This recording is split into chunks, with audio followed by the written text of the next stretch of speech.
नमस्ते बच्चों, कैसे हैं आप। कहानी चल रही है हमारी काइनेमेटिक्स की, जो कि ऑलरेडी स्टार्ट हो चुकी है।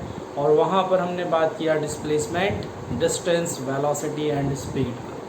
सो आज का लेक्चर जो बेस्ड है वो एक्सेलरेशन के ऊपर बेस्ड है कि व्हाट इज़ एक्सेलरेशन। ये हमें पता है, 9th क्लास में हमने पढ़ा हुआ है, बट आज कुछ इंटरेस्टिंग चीज़ों के बारे में भी हम बात करेंगे क्योंकि इसके पहले हमने नहीं पढ़ी।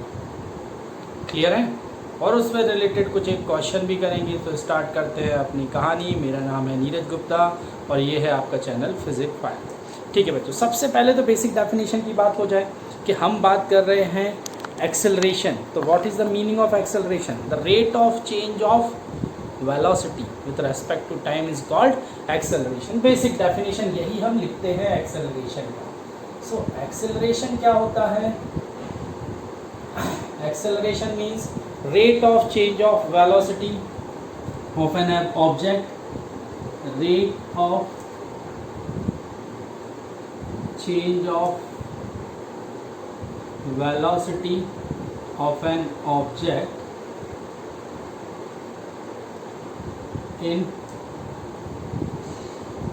unit time or given interval of time is called acceleration। Basic सी डेफिनेशन थी जो हमें ऑलरेडी पता थी कि वेलोसिटी की रेट के चेंज होने को हम एक्सेलरेशन बोलते हैं। सपोज कि एक ऑब्जेक्ट 5 मीटर पर सेकंड की स्पीड से किसी एक पर्टिकुलर डायरेक्शन में जा रहा है, मतलब वो उसकी वेलोसिटी है ना। अब उस वेलोसिटी का मैग्नीट्यूड 5 मीटर पर सेकंड चेंज हो रहा है।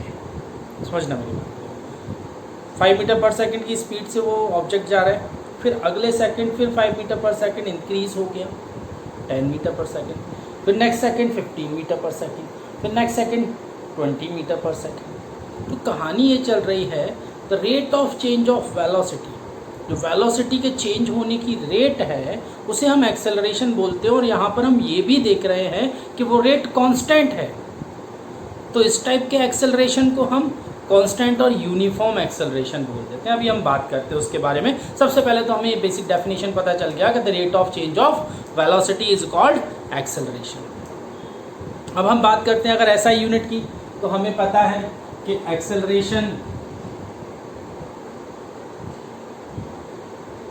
Change in velocity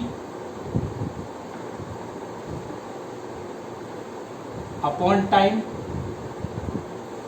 velocity L t-1 metre पर सेकेंड अपॉन एक और सेकंड मेरे पास आ गया 10 मीटर पर सेकेंड स्क्वायर। सभी को पता है, बहुत बड़ी बात नहीं। ऐसा यूनिट ऑफ एक्सेलरेशन। तो ऐसा unit of acceleration on board लिखा हुआ है। डायमेंशन आप सभी लोग निकाल सकते हो, निकाला हुआ भी है। क्लियर? तो यहाँ तो बात हो गया हमारे नॉर्मल एक्सेलरेशन की। अब हम एक्सेलरेशन से थोड़ा सा आगे बढ़े। जैसे मैंने अभी हाल आपसे बोला था यूनिफॉर्म एक्सेलरेशन।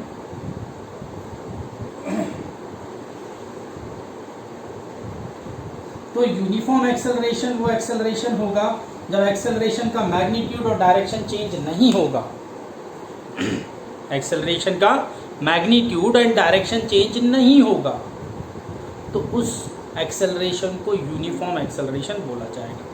जैसे मैंने अभी एग्जांपल दिया था ना, एक ऑब्जेक्ट एक स्ट्रेट लाइन में ट्रैवल कर रहा है और उसका जो वेलोसिटी का रेट है, वेलोसिटी का रेट है, वो चेंज होने वाला जो रेट है वो कांस्टेंट है, मतलब कॉन्स्टेंटली चेंज हो रहा है। 5 5 5 5 5 यानी कि 5 5 5 से चेंज हो रहा है। पहले 5 था, फिर 10 हुआ, फिर 15 हुआ, फिर 20 हुआ। इट मीन्स 5 से इंक्रीज कर रहा है वो रेट। हर सेकंड 5 मीटर पर सेकंड उस ऑब्जेक्ट की velocity increase, magnitude of velocity increase हो जाता है।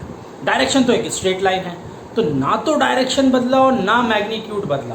तो किसी भी एक्सेलरेशन का अगर डायरेक्शन एंड मैग्नीट्यूड कांस्टेंट रहता है तो उस एक्सेलरेशन को हम यूनिफॉर्म एक्सेलरेशन बोल देते हैं। हम क्या बोल देते हैं? Uniform acceleration. तो एग्जांपल एक तो मैं दे चुका, स्ट्रेट लाइन के केस में यूनिफॉर्म एक्सेलरेशन मिलता है अगर मैग्नीट्यूड चेंज नहीं हो रहा है। किसका? Change in velocity. रेट जो है वेलोसिटी का वो तो बदल रहा है, बढ़ रहा है ना। मतलब समझना आप मेरी बात को, मैं क्या बोलना चाह रहा हूँ कि the rate of change of velocity, velocity constant नहीं होगी, वेलोसिटी कांस्टेंट नहीं होगी। वेलोसिटी के चेंज होने का जो रेट है वो कांस्टेंट होगा। मतलब अगर आप ये बोल देते हो कि वेलोसिटी कांस्टेंट है, फिर तो एक्सेलरेशन जीरो हो जाएगा भैया, क्योंकि एक्सेलरेशन का डेफिनेशन क्या है, change in velocity upon time. अब चेंज इन वेलोसिटी अगर जीरो है, मतलब कांस्टेंट है, वेलोसिटी बदला ही नहीं, तो चेंज इन वेलोसिटी जीरो, तो एक्सेलरेशन जीरो। तो मैं सिर्फ इतना बताना चाह रहा हूँ कि यूनिफॉर्म एक्सेलरेशन का मतलब होगा the rate of change of velocity is constant, then the acceleration is uniform acceleration. अब यहाँ पर आपको जो यूनिफॉर्म एक्सेलरेशन की बात सामने आई है, तो आप ये बोल सकते हो वहाँ पर कि स्ट्रेट लाइन वाला केस जो अभी मैंने एग्जांपल दिया उसमें हो सकता है, और कहाँ हो सकता है, एक आप केस पढ़ोगे पैराबोलिक, यानी कि प्रोजेक्टाइल मोशन। प्रोजेक्टाइल मोशन में क्या होता है कि एक पत्थर को आपने फेंका, जिसको हम प्रोजेक्टाइल बोल देते हैं, और वो कुछ ऐसा पैराबोलिक पाथ में जाएगा, यहाँ से आपने फेंका, वो कुछ ऐसा जा रहा है। तो अब इस केस में क्या होगा, इस केस में जो एक्सेलरेशन होगा वो एक्सेलरेशन ड्यू टू ग्रेविटी की वजह से होगा, और कहाँ होगा, डाउनवर्ड। अच्छा, हम हाथ से कोई भी चीज़ फेंक रहे हैं तो बहुत ज़्यादा ऊंची तो फेंकेंगे नहीं, तो हाइट का वेरिएशन बहुत ज़्यादा तो होगा नहीं, मतलब हाइट में जो चेंज हुआ वो नेग्लिजिबल हुआ, कुछ कम हाइट पर आपने फेंका, है ना। तो इस केस में जी की वैल्यू वेरी तो करेगी नहीं, कांस्टेंट रहेगी। जी की वैल्यू कैसी रहेगी, कांस्टेंट, मतलब जी के वैल्यू का मैग्नीट्यूड कांस्टेंट रहेगा, ठीक है। जी क्या है, acceleration due to gravity, magnitude constant होगा कितना, 9.8 मीटर पर सेकंड स्क्वायर या 10। अच्छा, डायरेक्शन भी कांस्टेंट है, towards the centre of the earth, हमेशा हर एक पॉइंट पर उस प्रोजेक्टाइल के, तो ये भी तो यूनिफॉर्म एक्सेलरेशन हो गया। क्लियर है, चलिए, तो हमें यूनिफॉर्म एक्सेलरेशन की कहानी समझ में आ गई। अच्छा, कोई हमसे अगर ये बोलता है कि एक्सेलरेशन की डायरेक्शन कहाँ होगी, समझना, मतलब ये बहुत बड़ा मुद्दा है। इनिशियल जब हम पढ़ते हैं ना किसी भी चीज़ को, तो वहाँ बड़ा कन्फ्यूज़न होता है ना। तो मैंने ये बोला कि एक्सेलरेशन की डायरेक्शन कहाँ होगी, किस डायरेक्शन में एक्सेलरेशन होगा, तो आप बोलोगे सर वेलोसिटी की डायरेक्शन में, फिर आप गलत हो जाओ। आप क्या बोलोगे, वेलोसिटी की डायरेक्शन में, फिर आप गलत हो जाओ। कैसे गलत होगे, मान के चलो एक ऑब्जेक्ट फॉरवर्ड डायरेक्शन में ट्रैवल कर रहा है, मतलब उसकी वेलोसिटी की डायरेक्शन फॉरवर्ड डायरेक्शन में है, और उसकी स्पीड इंक्रीज होती जा रही है, इंक्रीज होती जा रही है, इंक्रीज होती जा रही है। आपने बोला ठीक है, एक्सेलरेशन है उसके अंदर, और उसी डायरेक्शन में, मैंने बोला ठीक है, एक्सेलरेशन है और उसी डायरेक्शन में जिस डायरेक्शन में वेलोसिटी इंक्रीज हो रही है। अब सपोज करो अचानक से उस गाड़ी में ब्रेक लग गया, गाड़ी को रोक दिया, फिर क्या हुआ, फिर ये हुआ, गाड़ी तो अभी भी आगे जाएगी, धीरे धीरे करके रुकेगी ना, मतलब वेलोसिटी की डायरेक्शन तो अभी भी आगे है, बट चेंज इन वेलोसिटी क्या हो गई, ऑपोजिट डायरेक्शन में, तो एक्सेलरेशन हो गया ऑपोजिट डायरेक्शन में, उसे हम रिटार्डेशन बोल रहे हैं। तो फिर से सुनिए इस बात को बहुत गौर से कि एक्सेलरेशन की डायरेक्शन वेलोसिटी की डायरेक्शन में नहीं होती है, एक्सेलरेशन की डायरेक्शन चेंज इन वेलोसिटी की डायरेक्शन में होती है। पहले वेलोसिटी इंक्रीज हो रही थी, तो चेंज जो था वो फॉरवर्ड डायरेक्शन में था, इंक्रीज हो रही थी, तो एक्सेलरेशन उसी डायरेक्शन में था। जब ब्रेक लगा तो change in velocity opposite direction में आ गई, नेगेटिव डायरेक्शन में आ गई, गाड़ी रुक रही है। अरे भैया, आप अगर कैलकुलेशन भी करते हो, देखो बड़ा सिंपल सा कैलकुलेशन है, मैं सिर्फ यहाँ पर ये बताना चाह रहा हूँ कि अगर एक गाड़ी की स्पीड है 5 मीटर पर सेकेंड, हमने कहा ठीक है, यहाँ पर हो गई 10 मीटर पर सेकेंड, हमने कहा ठीक है, यहाँ पर हो गई 15 मीटर पर सेकेंड, हमने कहा और अच्छी बात। अच्छा, इस डायरेक्शन को हम पॉजिटिव ले रहे हैं, इस डायरेक्शन को हम नेगेटिव ले रहे हैं, ऐसे हम कंसीडर करते हैं ना, ठीक है। तो वेलोसिटी के चेंज होने की रेट क्या है, हम क्या बोलेंगे, फाइनल माइनस इनिशियल, सो 10 माइनस 5, आंसर आया प्लस का 5, मतलब चेंज इन वेलोसिटी की डायरेक्शन फॉरवर्ड डायरेक्शन में, पॉजिटिव डायरेक्शन में।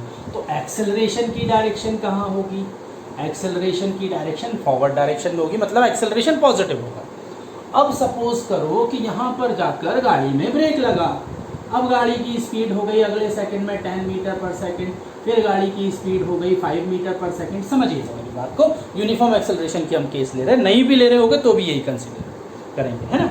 तो अब क्या हुआ कि अब मैं फाइनल माइनस इनिशियल करूँगा, तो 10 माइनस 15 माइनस 5 मीटर पर सेकेंड, तो वेलोसिटी की डायरेक्शन तो इस बार ये हो गई, मतलब चेंज इन वेलोसिटी की डायरेक्शन। वेलोसिटी तो अभी भी गाड़ी आगे जा रही है, वेलोसिटी कम हुई है लेकिन गाड़ी तो आगे है, बट चेंज इन वेलोसिटी कहाँ आ गया, नेगेटिव डायरेक्शन में। तो अब एक्सेलरेशन कहाँ आ गया, नेगेटिव डायरेक्शन में। और इसे अब एक्सेलरेशन नहीं बोलेंगे, इसे अब रिटार्डेशन बोलेंगे या नेगेटिव एक्सेलरेशन बोलेंगे। समझ रहे हो मेरी बात, मैं क्या समझाना चाह रहा हूँ?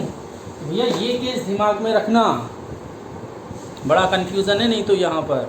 चलिए, दुनिया में बहुत कन्फ्यूज़न है ना, चल कोई बात नहीं, सिंपल सा केस था कि चेंज इन वेलोसिटी जिस डायरेक्शन में होगी उस डायरेक्शन में एक्सेलरेशन की डायरेक्शन होगी।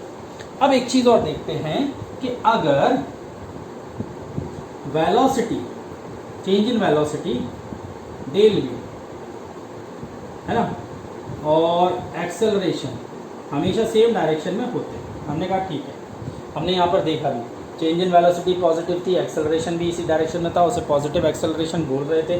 Change in velocity opposite direction में थी, एक्सेलरेशन नेगेटिव था, उसे रिटार्डेशन बोल रहे थे। समझ में आ गया? अब अगर मैं ये बोलूँ कि वेलोसिटी की डायरेक्शन और एक्सेलरेशन की डायरेक्शन अगर सेम है, वेलोसिटी की डायरेक्शन और एक्सेलरेशन की डायरेक्शन सेम है, तो आप आंखें बंद करके बोल दीजिएगा भैया मैग्नीट्यूड ऑफ वेलोसिटी इंक्रीज हो रहा है, तभी तो सेम होगी। स्पीड बढ़ रही है तभी तो एक्सेलरेशन चेंज इन वेलोसिटी की डायरेक्शन में होगा, मतलब फॉरवर्ड डायरेक्शन में होगा। समझिए मेरी बात को मैं क्या बोलूँ।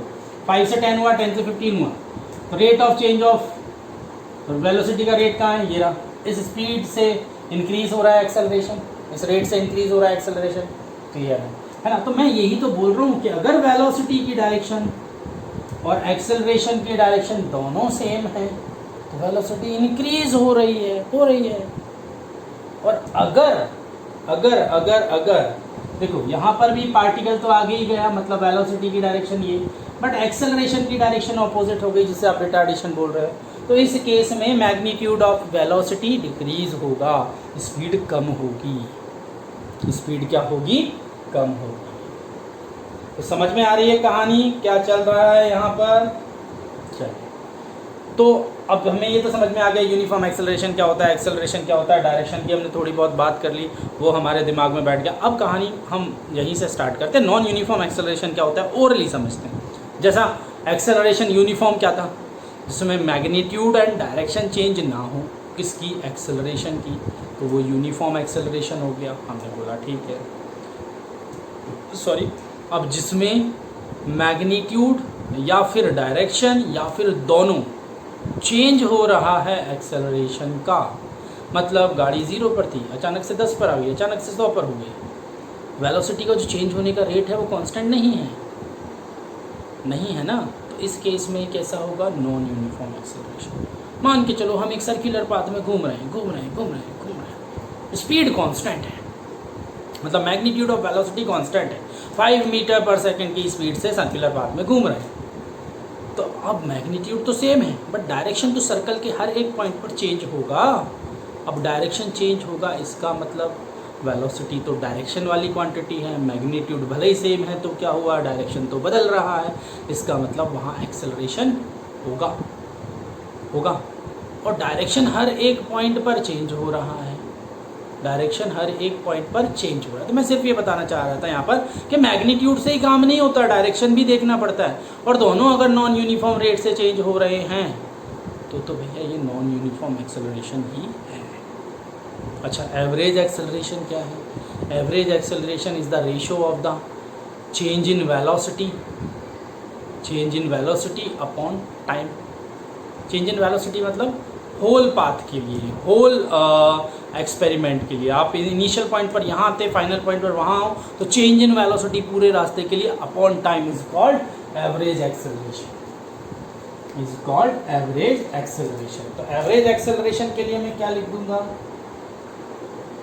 पेन चेंज कर लूँ, ये लाइट चलने लगा है। हाँ जी, एवरेज एक्सेलरेशन के लिए हम क्या लिख रहे हैं?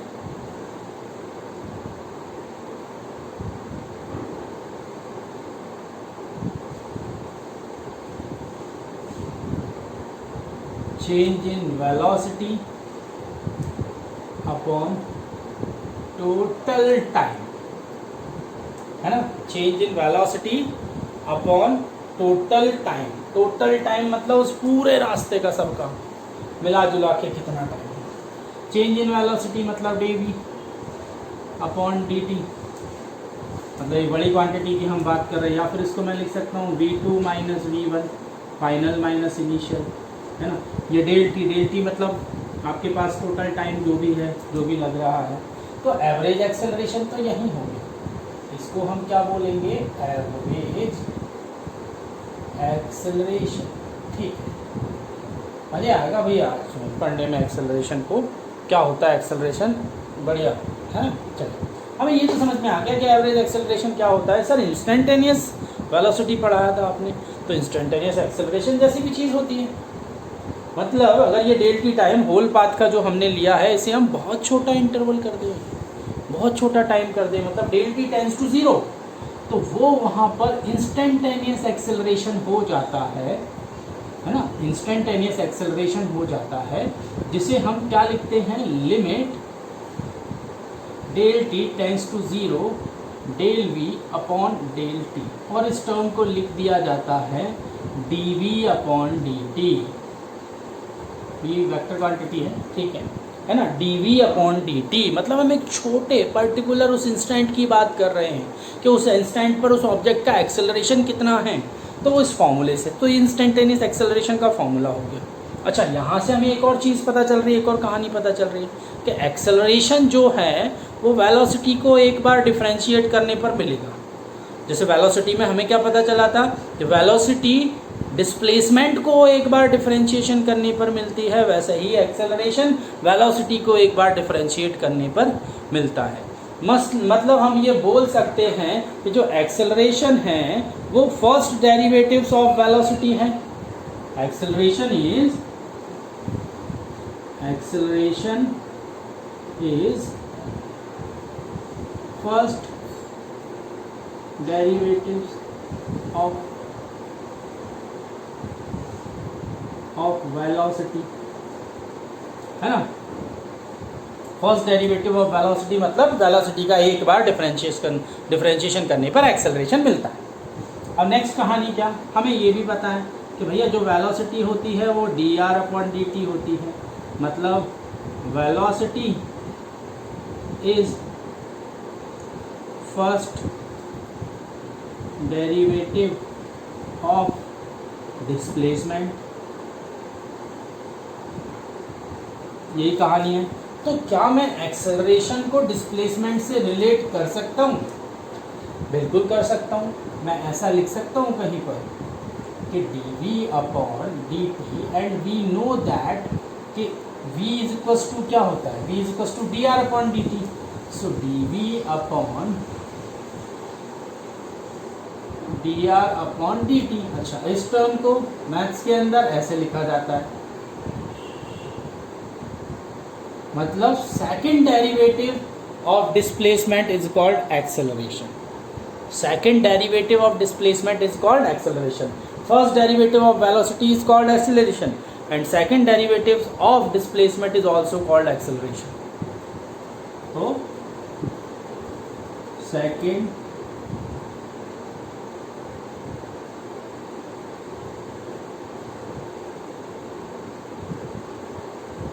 is called acceleration. आई कहानी समझ में?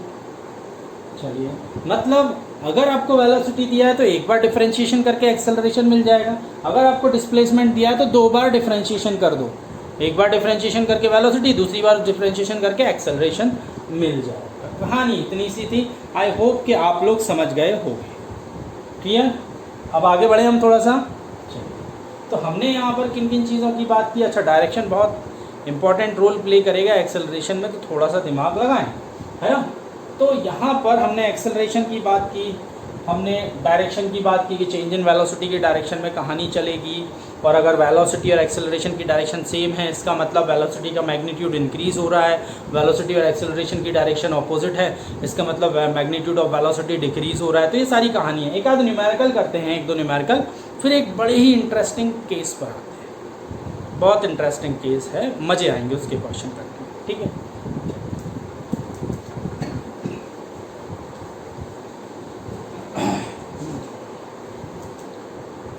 देखो, पहला वाला क्वेश्चन बड़ा सिंपल सा हम क्वेश्चन ले लेते हैं कि आपको वेलोसिटी का एक इक्वेशन दिया हुआ है time dependent, 2t² minus 4t plus 3। मतलब एक पार्टिकल एक स्ट्रेट लाइन में ट्रैवल कर रहा है, उसके वेलोसिटी का इक्वेशन आपके पास ये लिखा हुआ है ठीक है, वेलोसिटी का इक्वेशन ये है मीटर पर सेकंड। ठीक, ये टाइम डिपेंडेंट इक्वेशन है, हमें क्लियर दिखाई दे रहा है। नॉर्मल उन्होंने बोला कि भैया एक्सेलरेशन निकालो at 4 second, acceleration at t is equals to 4 second. अब यार ये बहुत बड़ा क्वेश्चन नहीं है, 2 मिनट का क्वेश्चन है। हम सभी को पता है कि अगर वेलोसिटी से एक्सेलरेशन निकालना है देन व्हाट, एक्सेलरेशन निकालने के लिए हम क्या करते हैं, dv/dt हमने कर दिया, मतलब इस इक्वेशन का डिफरेंशिएशन। अब डिफरेंशिएशन सभी को आता है, जो पावर होता है वो आगे आ जाता है, तो 4 और पावर में से एक माइनस हो जाता है। ठीक है, कांस्टेंट के साथ अगर वेरिएबल है तो कांस्टेंट को आगे लिखते हैं और उस वेरिएबल का डिफरेंशिएशन कर देते हैं। अच्छा, वेरिएबल में t है, t का डिफरेंशिएशन 1 होगा, मतलब जिसके रेस्पेक्ट में हम डिफरेंशिएशन कर रहे हैं 1, कांस्टेंट का डिफरेंशिएशन 0 होगा। Then the acceleration is 4t, है ना, 4t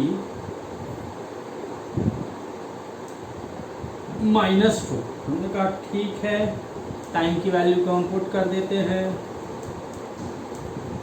16 माइनस 4 यानी कि 12।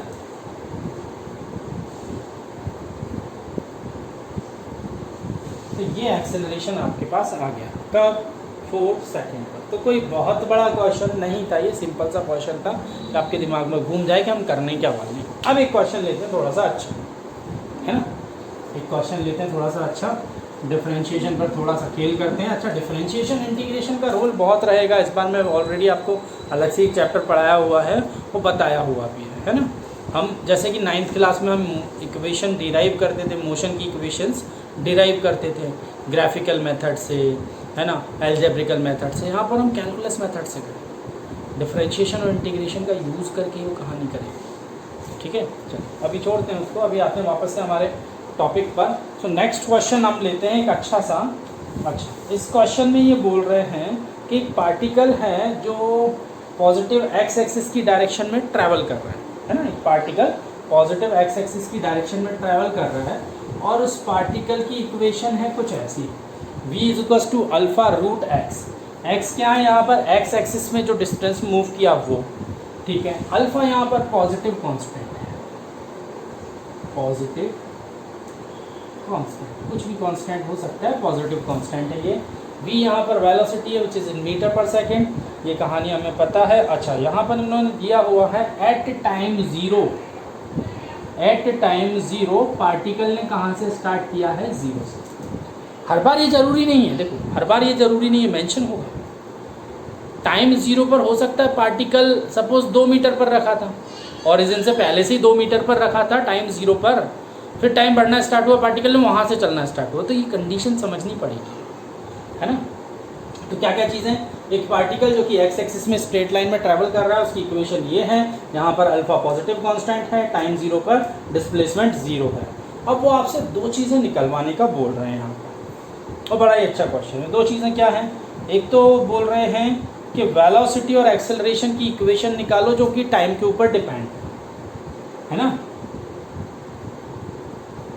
Equation of velocity and acceleration, है ना, तो किस पर डिपेंड कर रही है,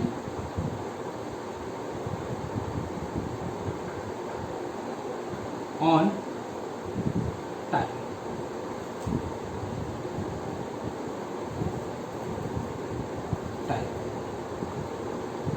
और दूसरी कहानी क्या है वो कुछ देर में लिख रहे हैं, पहले हम इसको सॉल्व करते हैं। अच्छा, वेलोसिटी और एक्सेलरेशन की इक्वेशन निकालना है जो कि टाइम डिपेंडेंट हो, जो कि टाइम डिपेंडेंट हो।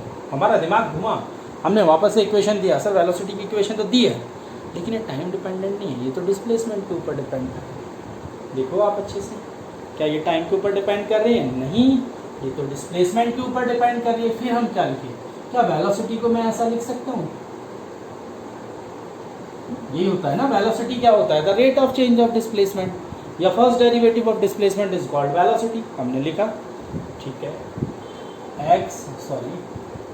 अल्फा रूट एक्स अपनी जगह पर लिखा है, क्लियर। अब थोड़ा सा बस दिमाग लगाना है, मुझे इस इक्वेशन को अरेंज करना है, क्या मैं ऐसा लिख सकता हूँ? हमने कहा ठीक है। अच्छा, अब हम थोड़ा सा सोचें कि मुझे वेलोसिटी की इक्वेशन निकालनी है टाइम से रिलेट करे, जो डिपेंड करे। और मैंने देखा कि यार यहाँ पर कोई x की क्वांटिटी दिख रही है मुझे जो टाइम के ऊपर डिपेंडेंट है, बट ये दोनों स्मॉल वैल्यू हैं और मुझे पूरी इक्वेशन, होल इक्वेशन के ऊपर आना है। तो मैं क्या इंटीग्रेशन कर सकता हूँ इसका? बिल्कुल कर सकता हूँ। अब लिमिट क्या लें? तो लिमिट दिया है ना भैया कि टाइम 0 पर डिस्प्लेसमेंट 0 है, मतलब डिस्प्लेसमेंट 0, टाइम 0। कहाँ तक लेना है?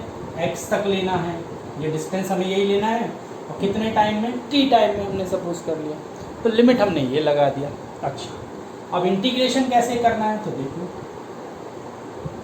इसको मैं थोड़ा सा बता रहा हूँ। ये क्या है? रूट एक्स, मतलब x की पावर 1/2, ऊपर आया -1/2। अब -1/2 का अगर मैं इंटीग्रेशन करूँगा तो x की पावर -1/2 + 1 और -1/2 + 1, यही होगा इंटीग्रेशन। गलत तो नहीं हूँ मैं? क्लियर है ना बच्चों? ये जो पावर होती है वो +1 हो जाता है और वही पूरी टर्म नीचे आ जाती है। इंटीग्रेशन में यही कहानी होती है ना? चलिए, अब ये आ गया रूट x की पावर +1/2, ये भी +1/2 हो गया और 2 ऊपर आ गया। तो मैं डायरेक्टली लिख दूँ उसको 2√x, ये इंटीग्रेशन हो गया। अच्छा, लिमिट क्या है? 0 to x। हमने कहा ठीक है। इतनी बात आई समझ में? इसमें अगर किसी को कोई प्रॉब्लम हो तो भैया बताओ, है ना? अब आप बोलोगे सर बताएं कैसे? कोई बात नहीं, चलिए इस पर आते हैं। अल्फा कांस्टेंट था, हमने कहा अच्छी बात है। अच्छा, अब यहाँ कुछ नहीं बचा, सिर्फ dt है, यानी कि हम 1 मान सकते हैं। 1 का इंटीग्रेशन क्या हो जाएगा? t। लिमिट 0 to t, इसको रब कर दूं तो कहानी कुछ ऐसी बनी कि अब अगर अपर लिमिट पुट करूंगा तो ठीक है, लोअर लिमिट से कहानी 0 हो जाएगी, तो ज़रूरत ही नहीं है। फिर अपर लिमिट पुट करूंगा तो ठीक है, लोअर लिमिट से कहानी फिर 0 हो जाएगी, ज़रूरत नहीं है। दोनों तरफ का स्क्वायर कर दिया, हमने कहा ठीक है। x = α² t² तो मुझे एक बड़ी अच्छी चीज़ मिल गई कि डिस्प्लेसमेंट की इक्वेशन मिल गई जो टाइम के ऊपर डिपेंड कर रही है। डिस्प्लेसमेंट की इक्वेशन मिल गई जो टाइम के ऊपर डिपेंड कर रही है। तो क्या अब मैं यहाँ से वेलोसिटी की इक्वेशन को नहीं निकाल सकता हूँ? बिल्कुल निकाल सकता हूँ, क्योंकि हमें पता है कि velocity is the first derivative of the displacement. तो हमें डिफरेंशिएशन कर लेना है इस इक्वेशन का। इक्वेशन क्या है? α² t²/4, t के रेस्पेक्ट में कर रहे हैं तो α²/4 कांस्टेंट हो जाएगा। अच्छा, डिफरेंशिएशन करना है, कंफ्यूज मत हो जाना। एक बार इंटीग्रेशन हुआ, अब वेलोसिटी निकालने के लिए डिफरेंशिएशन करना है। सो t² का डिफरेंशिएशन हो जाएगा 2t, 2 से ये कैंसिल, तो वेलोसिटी की इक्वेशन आ गई भैया टाइम के रेस्पेक्ट में, मतलब टाइम के ऊपर डिपेंड करती हुई v = ½ α²t।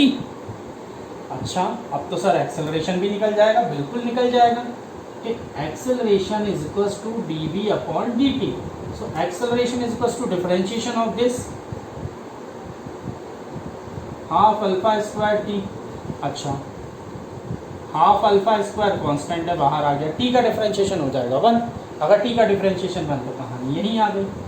एक्सेलरेशन कितना आ गया? एक्सेलरेशन आ गया ½ α²। t के ऊपर डिपेंडेंसी इसकी कैसे बताएंगे हम? t की पावर 0। अब क्या करें? नहीं है डिपेंडेंसी तो नहीं है एक्सेलरेशन की टाइम के ऊपर, ठीक है। वेलोसिटी की डिपेंडेंसी टाइम के ऊपर क्या है? तो ½ α²t, t की पावर 1, वो दिख ही रहा है ना? चलिए, अब दूसरे क्वेश्चन की बात हम करते हैं। किसमें इन्होंने दूसरे क्वेश्चन में क्या पूछा हुआ है, तो थोड़ा सा आप दिमाग में रखना। वैसे तो ये इक्वेशन दिमाग में रखनी पड़ेगी जो दूसरा क्वेश्चन उन्होंने पूछा है उसके लिए। हाँ, डिस्टेंस का पूछ रहे हैं तो ये इक्वेशन की ज़रूरत पड़ेगी, और तो किसी की इक्वेशन नहीं। चलिए इसको रब करूँ, बाकी पूरी कहानी को समझ में तो आई क्या कि क्या किया हमने। अब आते हैं हम इसके सेकंड क्वेश्चन। तो सेकंड क्वेश्चन में हमसे ये बोल रहे हैं कि भैया मीन वेलोसिटी निकालो, मतलब एवरेज वेलोसिटी निकालो first s metre of the path. मतलब वो पार्टिकल जो x एक्सिस में ट्रैवल कर रहा था उसके पहले s मीटर के लिए मीन वेलोसिटी या average velocity. Average velocity for first s metre. अब एस कोई होगा डिस्टेंस, हमें नहीं पता, हमें एवरेज वेलोसिटी निकालना है। तो कहानी ये है कि भैया एवरेज वेलोसिटी का फॉर्मूला क्या होता है। एवरेज वेलोसिटी का फॉर्मूला होता है, वेलोसिटी है ना, स्पीड की बात नहीं। एवरेज वेलोसिटी का फॉर्मूला होता है डिस्प्लेसमेंट अपॉन टाइम। सही हूँ मैं? डिस्प्लेसमेंट एक्स एक्सिस के ऊपर कितना है, एस, तो मैंने वो लिखा, टाइम मैंने मान लिया टी, टाइम को निकाल लेंगे। अच्छा, अब इस इक्वेशन को हम थोड़ा सा लें, ये किस डिस्प्लेसमेंट के लिए, ये एक्स डिस्प्लेसमेंट के लिए, बट हमें किस डिस्प्लेसमेंट के लिए निकालना है, एस डिस्प्लेसमेंट के लिए निकालना है। तो क्या मैं एस पुट कर सकता हूँ? तो एस डिस्प्लेसमेंट के लिए टाइम कितना निकल कर आएगा, 4s upon alpha square is equals to t square. So now t is equals to under root 4s upon alpha square. Time आ गया हमारे पास। हाँ, सॉल्व कर लेंगे, रूट के बाहर कुछ नंबर आ जाएंगे, बट हमें ज़रूरत नहीं है, हमें तो एवरेज वेलोसिटी निकालना है, हमारा आंसर आना चाहिए। अब यहाँ कर लेते देखो, 4 बाहर निकलेगा रूट के, ये रूट के अंदर रह गया अपॉन अल्फा। ठीक है, ये कहानी है। अब इसको थोड़ा सा हम अरेंज कर लें, हमारे अकॉर्डिंग हम बता दें, तो अल्फा ऊपर आ जाएगा, रूट एस हो जाएगा अपॉन, तो ये average velocity of the particle for first s metre. Clear है बच्चों? क्वेश्चन ऐसा है। तो क्वेश्चन में करना क्या था, क्वेश्चन में सारी चीज़ें उन्होंने दी थी, वो तो बस मजाक कर रहे थे अपने साथ कि भैया आप एक काम करो कि वेलोसिटी डिस्प्लेसमेंट के ऊपर डिपेंड कर रही है, अब बता दो कि भैया वेलोसिटी टाइम और एक्सेलरेशन टाइम के ऊपर किस तरह से डिपेंड करेगा, और एक एवरेज वेलोसिटी निकाल दो। तो पहले एस किलोमीटर के लिए, एस मीटर के लिए सॉरी, है ना, तो हमने वही किया। यहाँ पर हमें कोई समस्या तो आई नहीं। ठीक है, चलिए नेक्स्ट क्वेश्चन करते हैं, आते हैं नेक्स्ट क्वेश्चन पर अपन। सो नेक्स्ट क्वेश्चन क्या है, देखें और समझें और बढ़ें आगे की। सो नेक्स्ट क्वेश्चन में ये हमसे कह रहे हैं, अच्छा नेक्स्ट क्वेश्चन भी अच्छा है, वेरी गुड। हाँ, एक पार्टिकल है जो एक्स एक्सिस पर स्ट्रेट लाइन पर मूव कर रहा है, अगेन वही, और उसके डिस्प्लेसमेंट की इक्वेशन है टाइम डिपेंडेंट, यानी कि x is equals to 10 + 6t - 3t square. और अब ये हमसे पूछ रहे हैं how long would the particle travel coming to rest. How long would the particle travel coming to rest. ये हमसे पूछी गई चीज़ है, कितने देर में पार्टिकल, मतलब कितने देर में, कितनी डिस्टेंस के बाद पार्टिकल रुक जाएगा, रेस्ट में आ जाएगा। हमने कहा ठीक है, डिस्प्लेसमेंट ये दिया है जो कि टाइम के ऊपर डिपेंड करता है।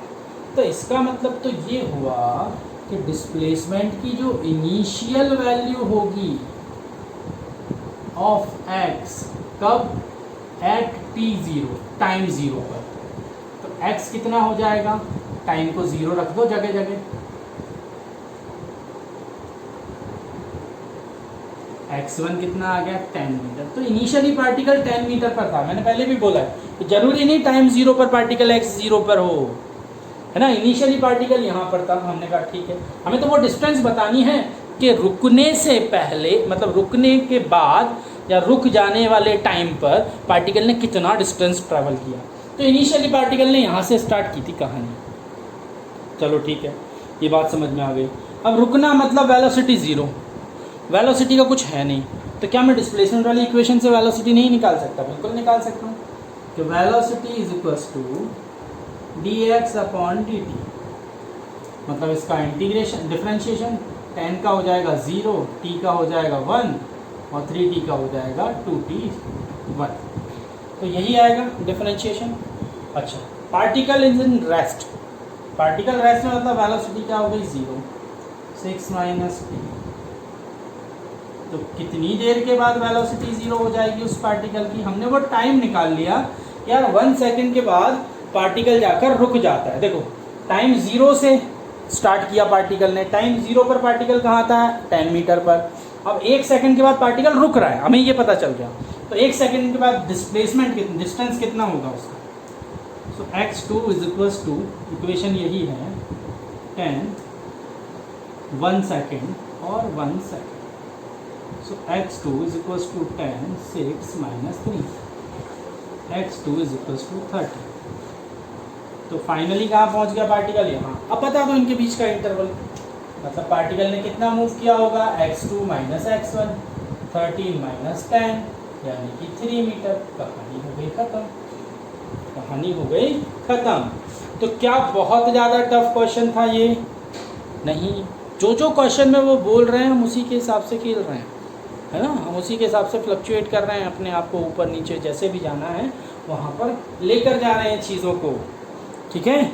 एक आध क्वेश्चन और करें, चलिए एक क्वेश्चन और देखते हैं, फिर टॉपिक को आगे बढ़ाते हैं। मैंने आज बोला ही हुआ है आपसे कि आज के टॉपिक में एक्सेलरेशन को लेके बिल्कुल मज़े आने वाले हैं। सो नेक्स्ट एक और क्वेश्चन लेते हैं, फिर दूसरे टॉपिक पर आएंगे हम। यहाँ पर ये बोल रहे हैं the acceleration of a particle moving in a straight line varies with its displacement. मतलब जो एक्सेलरेशन है एक पार्टिकल का जो स्ट्रेट लाइन में ट्रैवल कर रहा है वो डिस्प्लेसमेंट के साथ वेरी कर रहा है, मतलब डिस्प्लेसमेंट के ऊपर डिपेंडेंसी है उसकी। और इक्वेशन इज 2s+1, ये s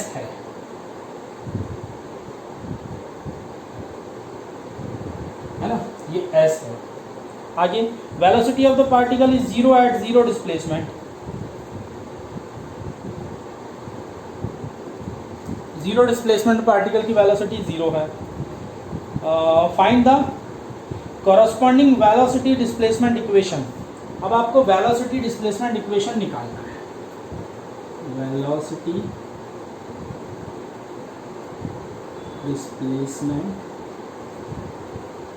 इक्वेशन, ये आपको ज्ञात करना है। हमने कहा ठीक है करते हैं। एक्सेलरेशन डिस्प्लेसमेंट तो दिया है, वेलोसिटी डिस्प्लेसमेंट लाने के लिए क्या मैं एक्सेलरेशन को ऐसा लिख सकता हूँ, ठीक है, बिल्कुल सर लिख सकते हो आप, क्योंकि acceleration first derivative of velocity होता है। लेकिन एक प्रॉब्लम है सर यहाँ पर। क्या प्रॉब्लम है? यहाँ टाइम भी आ रहा है, जबकि उन्होंने बोला वेलोसिटी डिस्प्लेसमेंट इक्वेशन निकालना मतलब टाइम नहीं होना चाहिए। तो अब टाइम का क्या किया जाए? तो क्या मैं इस इक्वेशन को ऐसे अरेंज कर सकता हूँ? मैंने क्या किया, ds का मल्टीप्लाई और डिवाइड कर दिया। मैं चाहूँ इन दोनों को कैंसिल कर दूँ, वापस से dv/dt आ जाएगा। समझे? मैंने क्या किया, ds का मल्टीप्लाई और डिवाइड कर दिया। अगर इनको कैंसिल कर दूँ फिर से वही dv/dt आ जाएगा, इक्वेशन वही बैलेंस रहेगी। तो कोई बुरी बात नहीं। इससे ये फ़ायदा हुआ कि ds/dt डिस्प्लेसमेंट का फर्स्ट डेरिवेटिव क्या कहलाता है भैया, वेलोसिटी कहलाता है। तो मेरे पास जो इक्वेशन थी उससे टाइम का काम खत्म हो गया।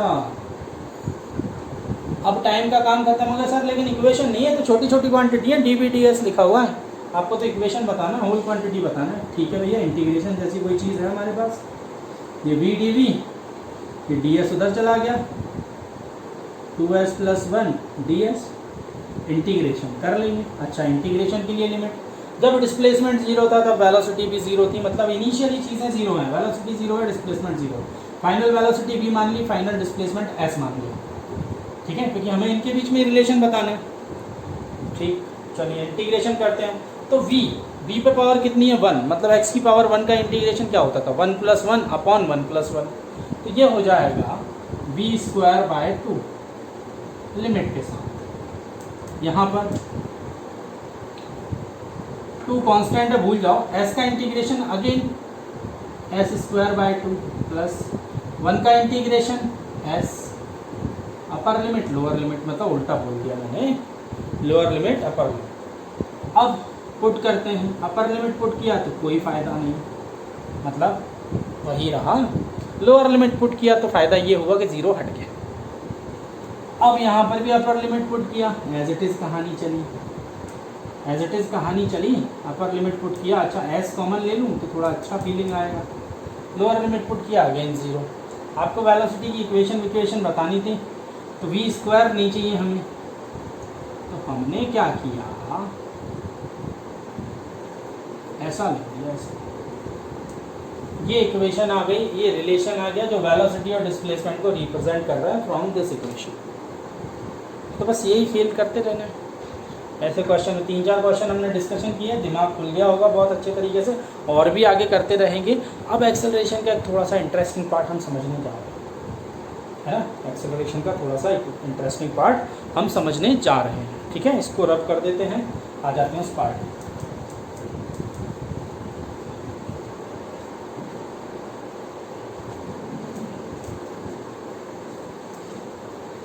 तो बच्चों अब हम बात करने वाले हैं one dimensional motion with uniform acceleration. मतलब एक्सेलरेशन को तो हमने देखा अभी तक क्या होता है, डिस्कशन भी किया उसके बारे में, और अब हम बात कर रहे हैं कि यूनिफॉर्म एक्सेलरेशन जो हमने पढ़ा है ना, यूनिफॉर्म नॉन यूनिफॉर्म, अब उसके बारे में बात करें डिटेल। तो यूनिफॉर्म एक्सेलरेशन वन डायमेंशनल के केस में हम पढ़ते हैं, वन डायमेंशन के केस में हम पढ़ते हैं। तो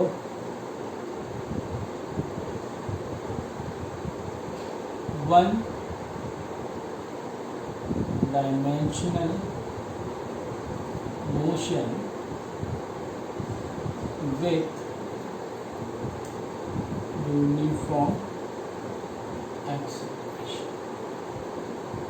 अच्छा, वन डायमेंशनल मोशन की कहानी की अगर मैं बात करूं तो जितनी भी वेक्टर क्वांटिटी इसमें हम यूज़ करते हैं ना, वो एज अ स्केलर क्वांटिटी ही ट्रीटेड होती है। अच्छा, मैं ऐसे ही नहीं बोल रहा हूँ, सही है ये बात। देखो होता क्या है, जब हम 2 डायमेंशनल 3 डायमेंशनल लेते हैं तो वेक्टर को लिखते कैसे हैं, 2y cap plus 3j cap plus k cap, जो भी वगैरह वगैरह, है ना। और जब हम 2 और 3 में तो यही कहानी करते हैं। हमने वन डायमेंशन लिया, अब हम क्या लिखेंगे, हम डायमेंशन को कैसे बताते हैं, मतलब हम वेक्टर क्वांटिटी को कैसे रिप्रेजेंट करते हैं वन डायमेंशन में। हम ये बोलते हैं कि भैया हम ओरिजिन पे खड़े हैं, अगर राइट हैंड साइड चले जाएंगे पॉजिटिव, लेफ्ट हैंड साइड आ जाएंगे नेगेटिव। ठीक, तो डिस्प्लेसमेंट के लिए करते थे, forward direction positive, backward direction negative, velocity forward direction positive, backward direction negative, acceleration forward direction positive, backward direction negative. अभी डायग्राम भी बनाया था कुछ देर पहले। तो मैं सिर्फ इतना कहना चाह रहा हूँ कि वन डायमेंशनल वाले केस में जो वेक्टर क्वांटिटी बहुत इजी हो जाती हैं, ज़्यादा लफड़ा नहीं रह जाता आई जे के कैप का, मैग्नीट्यूड फैग्नीट्यूड निकालने का, है ना। सिर्फ पॉजिटिव और माइनस का सिंबल लगा के हम अपना काम चला लेते हैं। क्या वेलोसिटी अगर फॉरवर्ड डायरेक्शन में है, एक डायरेक्शन में जा रही, 1D है, एक ही एक्सिस होगा, या तो एक्स एक्सिस होगा या वाई एक्सिस होगा, कोई भी, या जेड एक्सिस होगा, कोई भी एक एक्सिस होगा। अब उसमें 2 ही कहानी चलेंगी, या तो फॉरवर्ड या backward, forward positive, backward negative. समझ रहे हो मेरी बात को। तो जो मोशन की इक्वेशन होती है ना, मोशन की इक्वेशन सभी ने पढ़ी होगी। तो मोशन की इक्वेशन हम डिराइव भी करेंगे कैलकुलस मेथड से, बट हम पहले इक्वेशन को देख रहे हैं।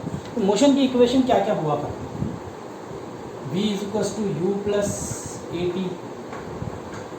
ये यूनिफॉर्म एक्सेलरेशन के लिए ही होती थी ना, गलत तो नहीं हूँ, यही पढ़ाया गया है ना 9th क्लास में, कि मोशन की तीनों इक्वेशन एप्लीकेबल हैं कहाँ पर, जब एक्सेलरेशन कांस्टेंट हो। ये वर्ड जरूर बोलते थे, ठीक। तो uniform acceleration s = ut + ½ at², v² = u² + 2as। ठीक है, और क्या इक्वेशन मैं ले लूँ, बोलो जल्दी जल्दी। अच्छा, ये भी इक्वेशन हमने पढ़ी थी क्या, v एवरेज इंटू टाइम, यानी कि इसको मैं ऐसा लिखूँ, s = u + v / 2 into time, है ना। ये थी इक्वेशन,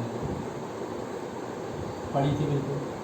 अच्छा, अगर कहीं पर हमें इनिशियल वेलोसिटी नहीं दी जाती, फाइनल वेलोसिटी दी जाती थी, तो हम ये लगा सकते थे।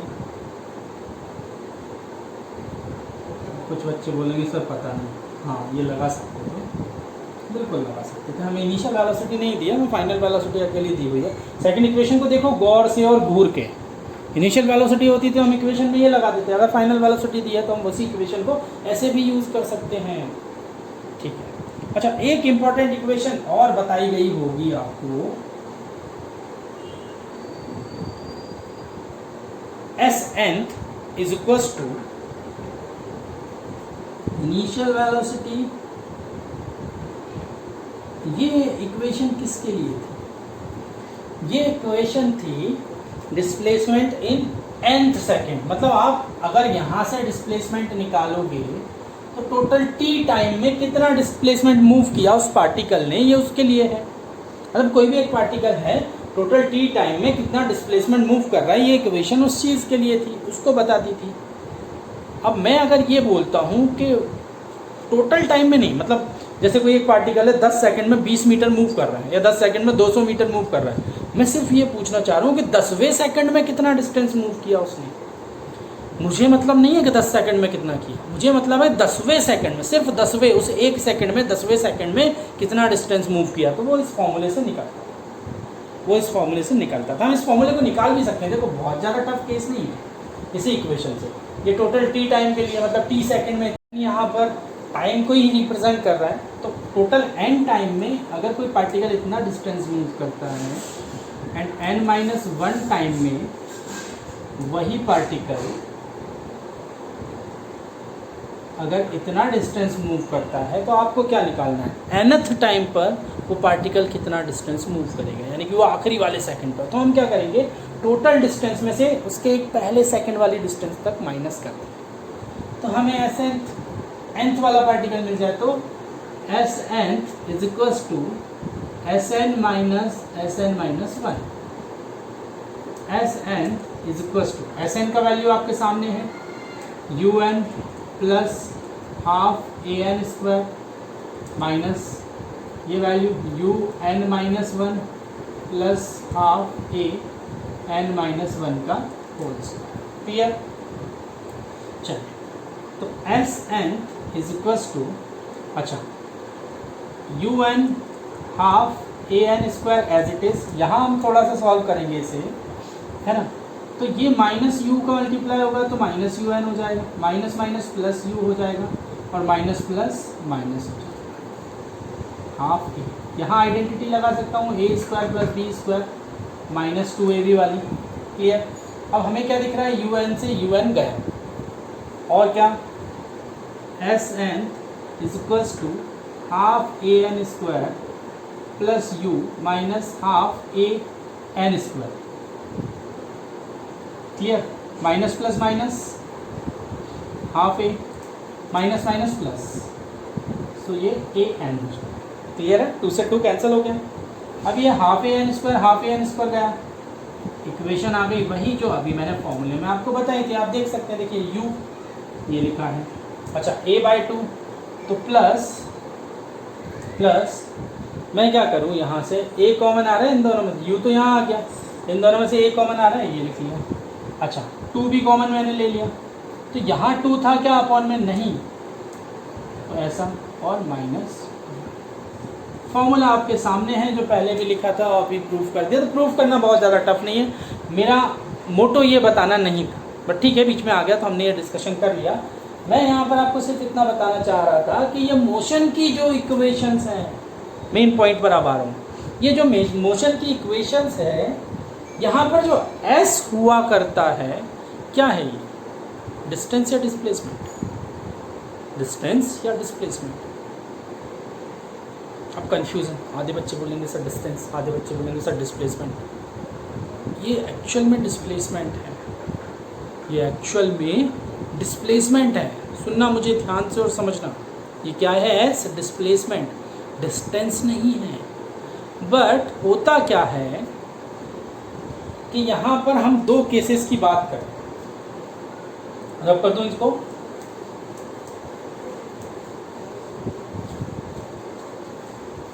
इन सारी इक्वेशन में जो s आ रहा है which is displacement not a distance, but कहानी ये बनती है कि मान के चलो एक किसी पार्टिकल को आपने किसी हाइट से ड्रॉप किया, है ना। अच्छा एक्सेलरेशन कहाँ होगा, acceleration due to gravity downward होगा। हमें पता है नीचे की सारी वैल्यू नेगेटिव ही लेते हैं, डाउनवर्ड वैल्यू, इसको मैंने माइनस में ले लिया। या ये कहानी भी हो सकती थी कि एक पार्टिकल को आपने किसी वेलोसिटी से नीचे ही फेंका है, एक्सेलरेशन यहाँ पर भी।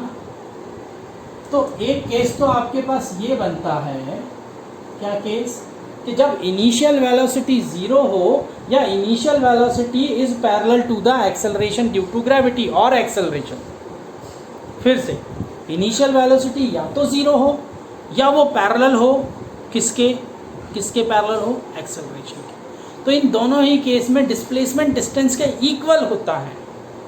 मतलब कुछ टाइम के बाद पार्टिकल यहाँ आया होगा या यहाँ पहुँच गया, तो जितना उसने डिस्प्लेसमेंट मूव किया उतना ही उसका डिस्टेंस है, जितना उसने डिस्प्लेसमेंट मूव किया उतना ही उसका डिस्प्लेसमेंट है ना। गलत तो नहीं हूँ? फिर से देखो मैं क्या बोलना चाह रहा हूँ, कोई कन्फ्यूज़न वाली बात मत रखना दिमाग में। मैं ये बोलना चाह रहा हूँ कि जो मोशन की इक्वेशन है उसमें हम डिस्प्लेसमेंट यूज़ करते हैं। अब डिस्टेंस और डिस्प्लेसमेंट बराबर हो जाता है इन कंडीशन में कि अगर हम किसी ऑब्जेक्ट को ड्रॉप कर रहे हैं तो जो वेलोसिटी की डायरेक्शन होगी या फेंका नीचे की तरफ, तो जो वेलोसिटी की डायरेक्शन वो एक्सेलरेशन के डायरेक्शन के पैरेलल है, दोनों एक दूसरे के अलोंग एक साथ दूसरे के साथ पैरेलल डायरेक्शन में जा रहे हैं, तो वहाँ जो डिस्प्लेसमेंट होगा वही डिस्टेंस होगा। बट अगर इसी का उल्टा केस में लेता, मैं एक ऑब्जेक्ट को यहाँ से फेंक रहा हूँ, मतलब इस बार u की डायरेक्शन कैसी हो गई, पॉजिटिव। अभी u की डायरेक्शन कैसी थी, नेगेटिव थी। यहाँ पर भी u की direction along the acceleration due to gravity, है ना। यहाँ पर मैंने u को ऐसे फेंका, मतलब ऑब्जेक्ट को ऊपर फेंका, एक्सेलरेशन ड्यू टू ग्रेविटी नीचे लग रहा है ना, मीटर पर सेकेंड जो भी है, ठीक है, वो सब वैल्यू हमें पता है। मैं सिर्फ ये बताना चाह रहा हूँ यहाँ इनकी दोनों के बीच एंगल कितना है, 180, एंटी पैरेलल है। अब एंटी पैरेलल है तो कहानी क्या बनेगी, कहानी ये बनेगी कि ये पार्टिकल पहले रिटार्डेशन, मतलब इस पार्टिकल में पहले रिटार्डेशन होगा और ये किसी पॉइंट पर जाकर 0 होगा इसकी वेलोसिटी, और फिर एक्सेलरेशन होगा, मतलब दोनों कहानी चलेगी। इस पार्टिकल में क्या हो रहा था, एक्सेलरेट ही कर रहा था, ये दोनों में सेम डायरेक्शन थी, आपको बताया था। वेलोसिटी और एक्सेलरेशन की डायरेक्शन सेम हो तो पार्टिकल के मैग्नीट्यूड, स्पीड का मैग्नीट्यूड इंक्रीज होता है, तो यहाँ वो केस हो रहा था। बट यहाँ उल्टा हो गया, दोनों की डायरेक्शन ऑपोजिट डायरेक्शन में थी, तो पहले रिटार्डेशन हुआ, किसी मैक्सिमम हाइट पर जाकर पार्टिकल रुका और फिर दोनों डायरेक्शन नीचे आए, मतलब सेम डायरेक्शन में हुए, तब एक्सेलरेशन। तो सर डिस्प्लेसमेंट डिस्टेंस कैसे अलग हो गया, देखो भैया, एक पार्टिकल सपोज करो यहाँ से गया, मैक्सिमम हाइट पर पहुँचा, फिर यहाँ आ गया इस जगह P वाले पॉइंट, ठीक है।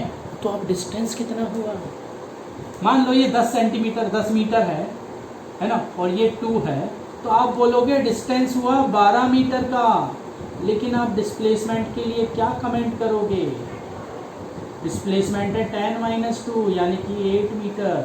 तो यहाँ डिस्टेंस और डिस्प्लेसमेंट दोनों अलग हैं। इस केस में समझो आप मेरी बात को, तो मोशन की इक्वेशन में जो एस यूज़ करते हैं वो डिस्टेंस नहीं है, वो तो डिस्प्लेसमेंट है।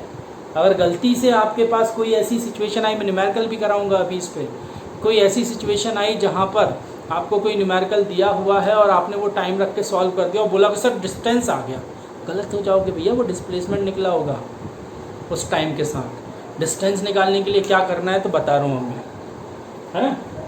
तो आई होप कि इतनी चीज़ तो दिमाग में घुसी कि हाँ सर ने आज कोई काम की चीज़ तो बताई, ये पता चला हमें सब कि ऐसा भी होता है, बिल्कुल होता है। देखो जब U पॉजिटिव और एक्सेलरेशन नेगेटिव, तो इस सिचुएशन में भी दो कहानी बनेगी। क्या कहानी बनेगी, दो टाइम से रिलेटेड दो कहानी बनेगी।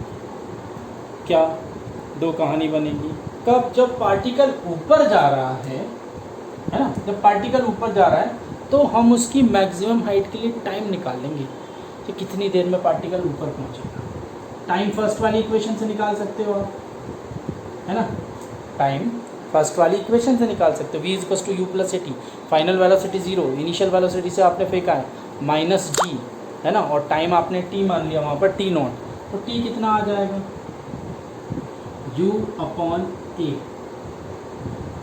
सो टाइम की कहानी आपके पास ये है। ये कौन सा टाइम है, t0। t0 मीन्स वो टाइम जिसमें पार्टिकल ऊपर तक जा रहा है, मैक्सिमम हाइट तक पहुँच रहा है। अच्छा, अब जो गिवन टाइम है, गिवन टाइम, ठीक, मतलब न्यूमेरिकल में आपको टाइम दिए हैं कि आपको डिस्टेंस निकालनी है या डिस्प्लेसमेंट निकालनी, जो भी बोल रहे हैं 2 सेकंड के लिए, 4 सेकंड के लिए, 10 सेकंड के लिए, ये नहीं बताया पार्टिकल किस जगह पर था, टाइम बता दिया। मान लो गिवन टाइम जो t है, t is less than and equal to t not, मतलब गिवन टाइम 2 सेकंड है, वो बोल रहे हैं कि 2 सेकंड में पार्टिकल ने कितना डिस्टेंस मूव किया। सपोज करो यहाँ से पत्थर को फेंका, 2 सेकंड में यहाँ तक आया, तो पार्टिकल ने जो डिस्टेंस मूव किया वही तो डिस्प्लेसमेंट भी होगा। तो t is less then t not, तो डिस्टेंस और डिस्प्लेसमेंट बराबर है, डिस्टेंस एंड डिस्प्लेसमेंट बराबर है। किस सिचुएशन में बराबर है? जब t is less than and equal to t not. अब मान लो कि ये टोटल टाइम जो था वो 10 सेकंड था, उन्होंने बोला 10 सेकंड में पार्टिकल कहाँ पहुँच गया, 10 सेकंड में मैक्सिमम हाइट तक पहुँच गया, यहाँ पर भी डिस्टेंस और डिस्प्लेसमेंट बराबर है, तो ये तो कहानी सही चली। बट क्या होगा अगर t is greater than t not हो जाए तो?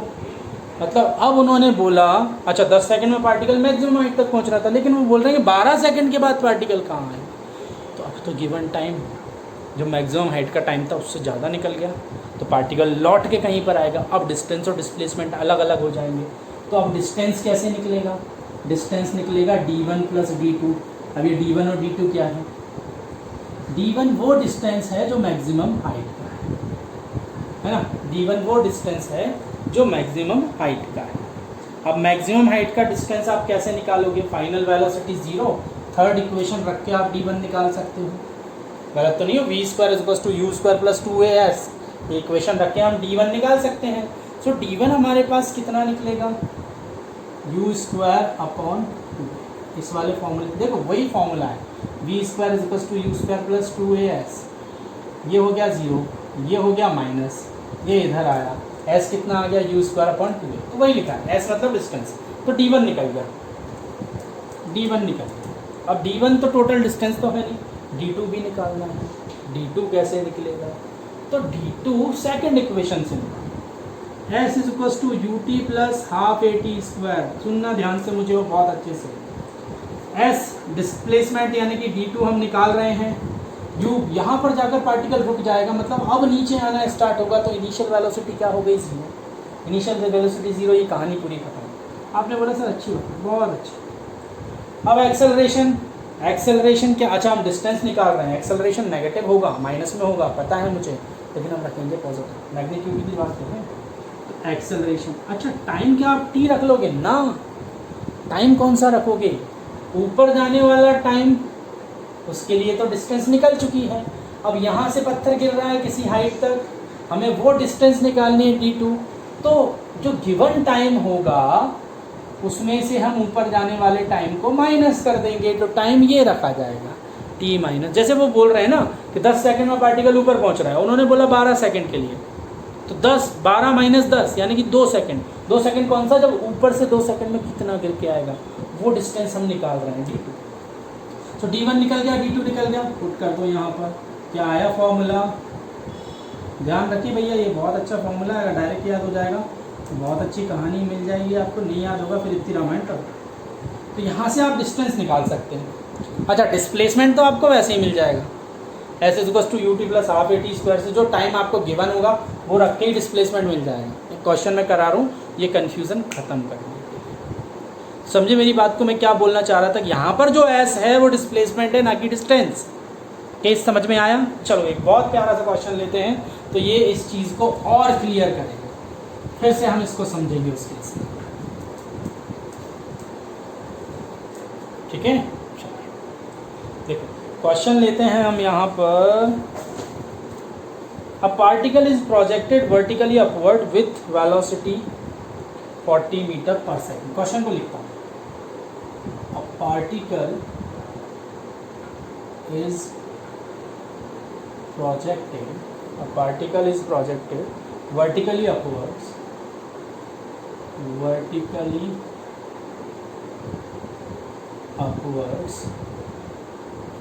with velocity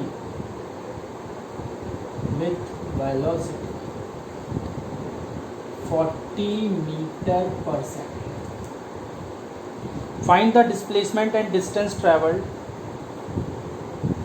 Find the displacement and distance travelled by the particle in 2 second, 4 second and 6 second. अब समझना कहानी जो मैं बताने वाला हूँ। हमें एक पार्टिकल दिया है जो हमने ऊपर की तरफ वर्टिकली अपवर्ड फेंका हुआ है इस वेलोसिटी के साथ। अब आपको डिस्टेंस और डिस्प्लेसमेंट बताना है इन सेकेंड्स के लिए। अब सबसे पहले दिमाग में पता है क्या घूमना चाहिए कि ये बात घूमना चाहिए, सर ने बोला था एस डिस्प्लेसमेंट है, डिस्टेंस नहीं है, या डिस्टेंस भी पूछा हुआ है, ये घूम जानी चाहिए बात। ये घूमने के बाद फिर आपको ये दिमाग में ये घूमना चाहिए कि भैया नीचे से ऊपर कोई पत्थर फेंका जा रहा है तो मैक्सिमम हाइट कितने टाइम के बाद गेन करेगा वो निकालो। v is equals to u plus a t, हालांकि फॉर्मूला मैंने डायरेक्टली बता दिया, ये is equals to u upon a, ये फॉर्मूला हमें लगा देना है, ठीक है। ये मैक्सिमम हाइट के लिए फॉर्मूला हम ये लगाएंगे। तो u 40 दिया है, ए को हमने 10 मान लिया, तो 4 सेकेंड, मतलब पार्टिकल 4 सेकेंड में मैक्सिमम हाइट पर पहुंचता है। अब यहाँ पर कहानी हो रही है 2 सेकेंड के लिए, 4 सेकेंड के लिए, 6 सेकेंड के लिए, मतलब ये दो वो टाइम हैं जब गिवन टाइम मैक्सिमम टाइम से छोटे हैं या बराबर हैं। Means t is less than and equal to t not. तो यहाँ पर मैंने क्या बताया था, डिस्टेंस और डिस्प्लेसमेंट बराबर होंगे, इक्वल है। क्लियर, डिस्टेंस और डिस्प्लेसमेंट क्या होंगी, इक्वल। हमने कहा निकालते, चलो 2 सेकंड के लिए निकालते हैं। 2 सेकंड के लिए अगर मुझे डिस्टेंस निकालना है तो कौन सा फॉर्मूला लगा दूँ, second equation s is equals to u t plus half a t square, है ना। So s is equals to initial velocity 40 time 2 second plus half, है ना, a t square, half a t square. Acceleration को क्या रखें, minus ही रखेंगे ना, downward direction होती है हमेशा, टी स्क्वायर, ठीक है। और अभी एक यहाँ इंटरेस्टिंग कैलकुलेशन भी आ गया।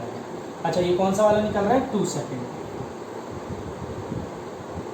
तो एस 2 सेकेंड के लिए, डिस्प्लेसमेंट 2 सेकेंड के लिए 80 माइनस 20 यानी कि 60 मीटर, 80 माइनस 20 यानी कि 60 मीटर। चलो डिस्प्लेसमेंट निकाल लेते हैं हम 4 सेकेंड के लिए। तो 40 इंटू 4 माइनस लिख दूँ डायरेक्ट, 10 इंटू 4 का स्क्वायर। एक तो आपके पास ये आ गया 2 सेकेंड के लिए। 4 सेकेंड के लिए कहानी दिख रहा है ना नीचे से बिल्कुल, ठीक। ये 160 हो गया, ये 5 हो गया, 16 5 ज़ा 80 हो गया, 80 metre maximum height, 80 metre maximum height 80 metre. समझ रहे हो मेरी बात। अब देखो कहानी, यहाँ सारे कंसेप्ट क्लियर हो गए, मतलब हो जाएंगे। अभी देखो, मान लो कि मुझे, मतलब मेरे दिमाग में ये चीज़ थी नहीं कि डिस्टेंस और डिस्प्लेसमेंट अलग अलग कहानी है। मैंने यही फॉर्मूला लगा दिया 6 के लिए, 6 सेकेंड के लिए। Initial velocity 40 time 6 second minus half acceleration 10 और 6 स्क्वायर, 40 इंटू 6 माइनस 5 36, ठीक है। 240 माइनस 5 6 ज़ा 33 कैरी, 5 3 ज़ा 15 3 18। गलत तो नहीं किया, एक बार चेक कर लो, ठीक सही। अब आप आंसर देख के सरप्राइज हो जाओगे, sorry I am very sorry. हालांकि ये बेसिक कंसेप्ट है, 9th क्लास में कभी बताया होगा या देखा भी होगा किसी क्वेश्चन में, कभी इतना गौर नहीं किया। क्या कि 2 सेकंड पर भी पार्टिकल 60 पर है, 6 सेकंड पर भी पार्टिकल 60 पर है, तो क्या ये डिस्टेंस है कि 6 सेकंड के बाद भी डिस्टेंस उतनी ही रहे, या तो पार्टिकल फिर हवा में लटका होगा। ये डिस्प्लेसमेंट है, इसलिए ये जादू हुआ। इस फॉर्मूले से क्या निकलता है, डिस्प्लेसमेंट। तो 2 सेकंड का डिस्टेंस और डिस्प्लेसमेंट बराबर था, क्योंकि टाइम यहाँ पर टी नॉट से कम है, तो 2 और 4 सेकंड के लिए 4 सेकंड पर मैक्सिमम हाइट पर पहुंचा, यानी कि यहाँ पर भी डिस्प्लेसमेंट और डिस्टेंस बराबर ही थे, तो यहाँ की कहानी तो सेम थी। बट 6 सेकंड के लिए डिस्प्लेसमेंट अगेन 60 होगा, क्योंकि पार्टिकल यहाँ से निकल रहा है 60 मीटर पर पहुँचा और ऊपर जाना है, मैक्सिमम हाइट 80 मीटर पर पहुँचा, फिर वापस भी तो लौटेगा फिर 60 मिनट पर। मतलब ये है कि 2 सेकंड पर पार्टिकल यहाँ पहुँचा, अगले 2 सेकंड के बाद टोटल 4 सेकंड पर पार्टिकल यहाँ पहुँचा, फिर 2 सेकंड के बाद पार्टिकल अगेन यहाँ आ गया। ठीक है, 2 सेकंड के बाद पार्टिकल अगेन यहाँ आ गया। अब आपको अगर डिस्टेंस बतानी है तो वैसे तो आपने सारी चीज़ें निकाल ली हैं। 80 + 60 140, डिस्टेंस कितना मूव कर रहा है 80 plus sorry I am very sorry 80 + 20 कितना हो जाएगा 100 मीटर डिस्टेंस। लेकिन ठीक है, हम इस फॉर्मूले से डिस्टेंस निकालते हैं जो कुछ देर पहले मैंने लिखा था। अब ये बात तो समझ में आई ना, डिस्टेंस और डिस्प्लेसमेंट अलग अलग कहानी चलाते हैं। चलो हम डिस्प्लेसमेंट निकालते हैं। तो डिस्प्लेसमेंट के लिए बड़ा सुंदर सा फॉर्मूला एक हमने लिखा था। क्या फॉर्मूला था, इसको रब करूँ मैं? तो फॉर्मूला था u² / 2a प्लस, यही फॉर्मूला था, ½ a t - t0 का होल स्क्वायर। ये डिस्टेंस के लिए है, d लिख दूँ इसको, s for displacement, d for distance. अच्छा, u इनिशियल वैल्यू 40, 2 × 10 प्लस ½ × 10 है ना, ½ × 10। अब सर यहाँ पर 10 माइनस में नहीं लिया, ले लो, इंसानों से गलती होती है भैया। टाइम मैक्सिमम वाला टाइम कितना था 6, और हमारा सॉरी गिवन टाइम कितना था 6, और मैक्सिमम हाइट के लिए टाइम कितना निकला था 4। ये आ रही थी कहानी। अब आप देखोगे और सरप्राइज हो जाओगे कि यहाँ पर जो डिस्टेंस निकलेगा और जो डिस्प्लेसमेंट निकला था वो अलग अलग हैं, वो अलग अलग हैं। ये हो गया आपके पास 1600/20, ये माइनस ये 10/2 × 2 का स्क्वायर, 1 0 से 1 0 गया 10 है ना, गलत तो नहीं बोल, अरे यहाँ पर मैंने माइनस सिंबल लगाया, sorry I am very sorry. यहाँ पर मोड का साइन होता है, किसका साइन होता है, मोड का साइन, क्योंकि डिस्टेंसेस निकाल रहे हैं ना, चाहे ऊपर जाए चाहे नीचे जाए, प्लस करना है ना। तो यहाँ पर ये प्लस का सिंबल आएगा। सो ये आ गया 80 + 20, यानी कि डिस्टेंस कितना हो गया 100 मीटर। क्लियर हुई कहानी डिस्टेंस और डिस्प्लेसमेंट की। एक क्वेश्चन और लेते हैं फटाक से, है ना, एक क्वेश्चन और लेते हैं, है ना, देखते हैं क्या मज़े आएंगे उस क्वेश्चन में कि नहीं आ पाएंगे मज़े, ऐसे ही होता है अब ऐसे क्वेश्चन। तो अब देखो हमने नई चीज़ समझी है, कंफ्यूज होने के लिए नहीं समझी है, हमारे बहुत सारे कन्फ्यूज़न दूर हो जाएं इसके लिए समझी है ना। तो अब बहुत सारे सिंपल क्वेश्चन में कंफ्यूज होते मत बैठना। चलिए नेक्स्ट क्वेश्चन लेते हैं कि a ball is thrown upward from the top of a tower of 40 metre high building. एक टावर है जो 40 मीटर पर है, यहाँ से एक बॉल को अपवर्ड डायरेक्शन में थ्रो कर दिया विथ वेलोसिटी 10 मीटर पर सेकंड। 10 मीटर पर सेकंड के साथ इसको ऊपर फेंक दिया। हमने कहा ठीक है ना, find the time when it strikes the ground. G की वैल्यू 10 लेना है, जी की वैल्यू 10 लेना है, मीटर पर सेकंड स्क्वायर, अरे 10 लेना है यार, ठीक है। और इसको ऊपर फेंका है, ये 40 दिया हुआ है। कहानी ऐसी है कि ऊपर वाली डायरेक्शन पॉजिटिव और नीचे वाली नेगेटिव, ये सब तो पता है, कोई प्रॉब्लम वाली बात नहीं है। अच्छा, निकालना क्या है फिर से, find the time when it strikes the ground. वो टाइम निकालना है जब ये ग्राउंड पर जाकर टकराएगा। अब आप सोचना कि हमें अगर टाइम निकालना है जब ये ग्राउंड पर जाकर टकराएगा, डिस्टेंस हमें दी हुई है, तो कौन सी इक्वेशन लगा सकते हैं हम, सेकंड इक्वेशन, ut + ½ at²। सही हूँ, गलत तो नहीं हूँ, ठीक है। क्या s डिस्टेंस है? नहीं, ये तो डिस्प्लेसमेंट है। डिस्प्लेसमेंट क्या कहता है, इनिशियल और फाइनल पोजीशन। मतलब पार्टिकल पहले इनिशियली यहाँ था, कैसे भी फेंका हो, कहीं पे भी फेंका हो, फाइनली कहाँ जाकर गिरा, यहाँ ग्राउंड पे। तो एस क्या रखेंगे, क्या मैं एस को ऊपर ले जाके प्लस करूँगा, कितनी ऊपर गया वो देखूँगा ना, मुझे क्या मतलब कहीं पे भी गया हो। डिस्प्लेसमेंट का मतलब तो ये होता है इनिशियल फाइनल, और इनिशियल फाइनल कितना है 40। अच्छा, मैं 40 नहीं लिखूँगा, मैं -40 लिखूँगा। मैं बहुत ईमानदार पर्सन हूँ, क्यों, क्योंकि डाउनवर्ड डायरेक्शन को -40 लिखा जाता है। गलत तो नहीं हूँ मैं, डाउनवर्ड डायरेक्शन को हम क्या लिखते हैं, -40 लिखते हैं। क्लियर। चलो इनिशियल वेलोसिटी 10 थी, t निकालना है, g माइनस में लेते हैं, माइनस साइन लगा दूं मैं, t स्क्वायर, हमने कहा ठीक है। तो ये एक सुंदर सी इक्वेशन बन चुकी है, quadratic 5t square minus 10t minus 40। Clear, ये इक्वेशन बनेगी, कुछ गलत तो नहीं है, गड़बड़ घोटाला तो नहीं हुआ, ठीक है। So t square minus 2t minus, split करेंगे, सो टी स्क्वायर, स्प्लिटिंग आती है ना सबको, फर्स्ट लास्ट टर्म का मल्टीप्लिकेशन। अरे यार 11th क्लास में क्या स्प्लिटिंग बताऊँ, 8th में सीखा, 9th में सीखा, 10th में सीखा, तो डायरेक्ट देखते हैं, है ना। तो मुझे 8 चाहिए सर, फिर बता रहे हो, अरे यार आदत है, 8 चाहिए, कैसे आएगा, 4 2 से 8 से 8 आ जाएगा, तो 4t प्लस 2t जोड़ी सब आ गई, है ना। चलो t कॉमन लिया, ये t माइनस 4, 2 कॉमन लिया, ये t minus 4 is equal to 0। t minus 4 मैं कॉमन ले सकता हूँ और t प्लस 2 यहाँ पर बता सकता हूँ। 2 टाइम मेरे पास आए हैं, एक माइनस में एक प्लस में।